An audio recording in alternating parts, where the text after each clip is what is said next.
আবারও স্বাগতম। যখনই আমার সময় ফুরিয়ে যেতে শুরু করে তখনই আমি তাড়াহুড়া করতে শুরু করি এবং খুব সম্ভবত তোমাদেরকে একটু বিভ্রান্তির মাঝে ফেলে দেই।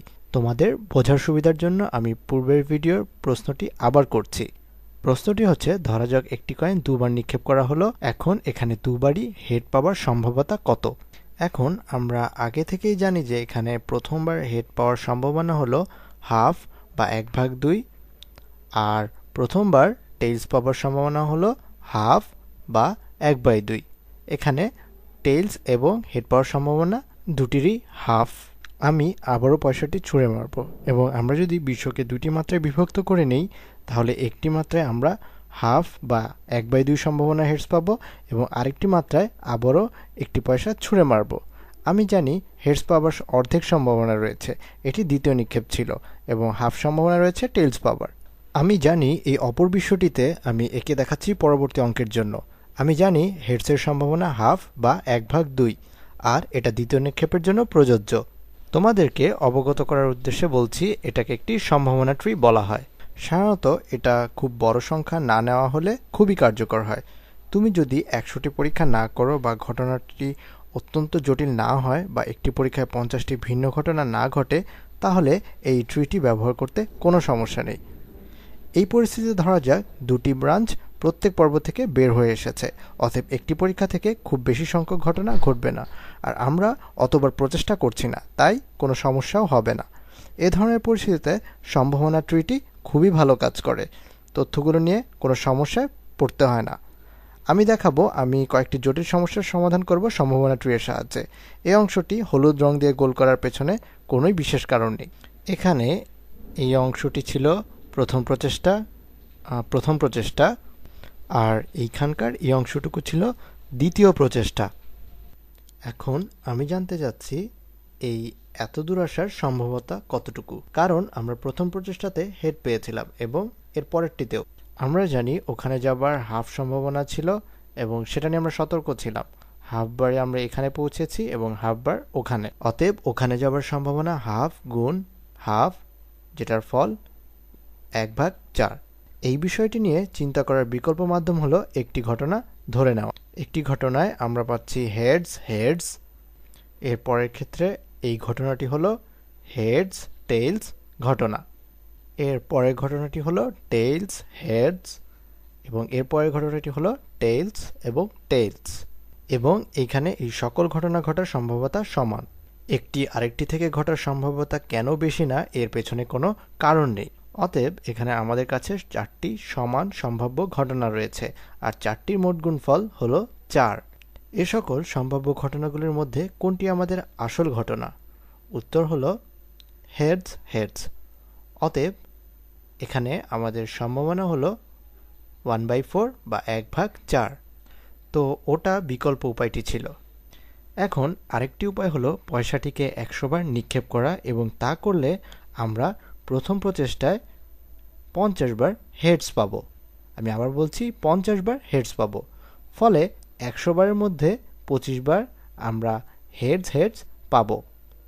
অর্থাৎ আমরা এখানে বলতে পারি যে যেহেতু এখানে হেডস হেডস পাওয়া যাচ্ছে, অতএব এখানে 25% সম্ভাবনা। আমি এখানে দেখাতে চেয়েছিলাম যে এগুলোর প্রত্যেকটি প্রায় সমান সমান, কিন্তু আমি চাই তোমরা নিজেরাই চিন্তা করে এ ব্যাপারে নিশ্চিত হও। আমরা যেহেতু এই সম্ভাবনা ট্রিটি এঁকে ফেলেছি, আরও কয়েকবার এটি ব্যবহার করা উচিত। এর জন্য আমি আরেকটা উদাহরণ দেই। এখন আরেকটি উদাহরণে ধরা যাক একটি হেড এবং একটি টেল পাওয়ার সম্ভাব্যতা কতটুকু। আরও খেয়াল করো, আমি কিন্তু বলছি না যে ঠিক ওই ধারাতেই ঘটনাটি ঘটবে। এটি টেইলস হেডস হতে পারে, আবার হেডস টেইলসও হতে পারে। দাঁড়াও, এটা আমরা লিখে নেই।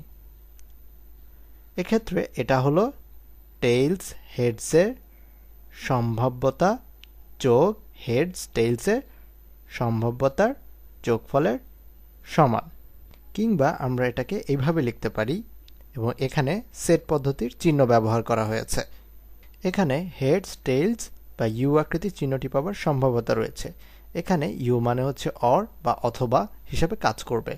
কিংবা হেডস টেইলস পাওয়ার সম্ভাবনা, আমরা টেইলস হেডস বা হেডস টেইলসও পেতে পারি। যে কোনোটিতে আমরা একটি হেডস এবং একটি টেইলস পাচ্ছি। সম্ভাব্যতাটা তাহলে কি? আমরা সবগুলি ফলাফল দেখে বলতে পারি যে 4টির সমান সংখ্যার ফল রয়েছে, 4। এখানে কয়টি ঘটনা রয়েছে যেখানে ফলটি সত্য? সেটা হলো 1, 2।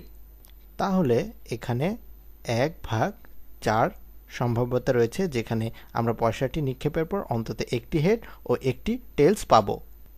আমি চিন্তা করছি এখন একটি সম্ভাবনা ট্রি আঁকার সবচেয়ে ভালো সময়, এবং আমরা দুটি পরপর পয়সা নিক্ষেপের কথা বলছি, এবং ওই ধারণাটি হয়েছে যে এখানে এই দুটি ঘটনা পরস্পর স্বাধীন ঘটনা, যে কারণে আমরা প্রথম সম্ভাবনার ফলটি দ্বিতীয় ফলটি থেকে পুরোপুরি স্বাধীন। এটি তোমার চোখে স্পষ্ট মনে হতে পারে, কিন্তু এটি সবসময় নাও চোখে পড়তে পারে। এখন কেউ কেউ মনে করে যে 5 বার টানা হেড পেলে 6বার টেলস পাওয়ার সম্ভাবনাটা অনেক বেশি থাকে, কিন্তু আমরা জানি যে এটা সত্য নয়। আমরা এটা অভিজ্ঞতার আলোকেই বলতে পারি, কারণ পয়সাটি তো আর জানে না যে 5 বার হেডস পেলে 6বার টেলস পড়তে হবে, যাতে করে 5 বার টানা হেডসের সাথে কাটাকাটি হয়। এখন হেডস পুনরায় পাবার ক্ষেত্রেও এই একই সমস্যায় পড়তে হয়। ব্যাপারটি আশ্চর্যের যে মানুষ মানবিকভাবে কীরকম চিন্তা করে।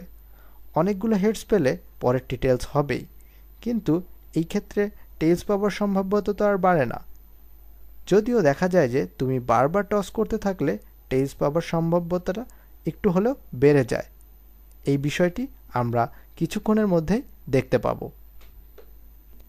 পূর্বের কথাটি হয়তো তোমাদের বিভ্রান্ত করেছে, এবং হয়তো তা বলা আমার ঠিকও হয়নি। আচ্ছা, আমি একটি উদাহরণ দিয়ে জিনিসটি এখন বোঝানোর চেষ্টা করছি। এখন যেহেতু আমরা জানি যে পরস্পর অনির্ভরশীল ঘটনার ক্ষেত্রে আমরা একটিকে আরেকটির সাথে গুণ করতে পারি, তাহলে দেখা যাক 5টি হেডস পাবার সম্ভাব্যতা কতটুকু। probability of getting 5 heads in row।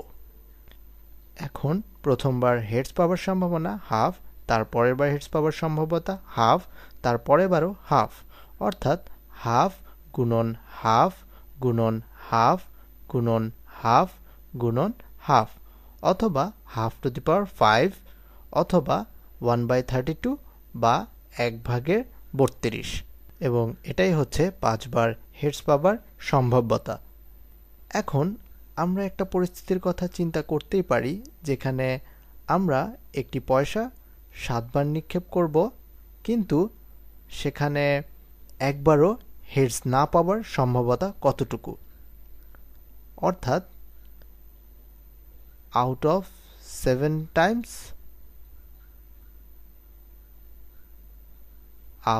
7 times not getting any heads, অর্থাৎ 7 বার নিক্ষেপ করে একবারও হেডস না পাবার সম্ভাব্যতা কতটুকু। আমি এখানে রং বদলে নিচ্ছি।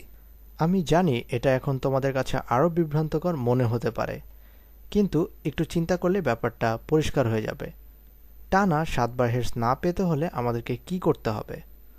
উত্তরটা হচ্ছে 7 বারই আমাদেরকে টেলস পেতে হবে, অর্থাৎ probability of getting 7 tails in a row, অর্থাৎ 7 বারই টেলস পাবার সম্ভাবনা সমান হাফ টু দি পাওয়ার 7 বা 1/128 বা 1/128। এখন একটি মজার ঘটনা ঘটবে যদি আমরা 128 জন মানুষকে নিয়ে একটি পয়সা বারবার নিক্ষেপ করতে বলি। 5 বার বা 6 থেকে 7 বার নিক্ষেপ করার পর এমন একজনকে অবশ্যই পাওয়া যাবে যার ক্ষেত্রে একটি সম্ভাবনার নির্দিষ্ট ধারা ঘটেছে, এবং স্বাভাবিকভাবে ওই ব্যক্তিটি খুবই আশ্চর্য হবেন। কিন্তু এটি বুঝতে পারা জরুরি যে একটি ঘরে 500 জন থাকলে সম্ভাব্যতা রয়েছে যে 128 বারের মধ্যে একবার আমরা টানা 7 বার হেডস বা টেলস পাওয়া একজন ব্যক্তিকে পাব, যদি 500 জনই টস করতে থাকে। এখন সেই ব্যক্তিটি নিজেকে খুবই ভাগ্যবান মনে করতে পারে, এবং এও মনে করতে পারেন যে তার লটারির টিকিট কেনা উচিত। কিন্তু আমাদের সবসময় এটা মনে রাখা উচিত যে সম্ভাব্যতা আমাদের সাথে নানাভাবে খেলা করতে পারে। যা হোক, আমার হাতে এখন আর খুব একটা বেশি সময় নেই, আমার হাতে 10 মিনিট সময় ছিল। তো এই বিষয় নিয়ে আমরা পরবর্তী ভিডিওতে আবার আলোচনা করব।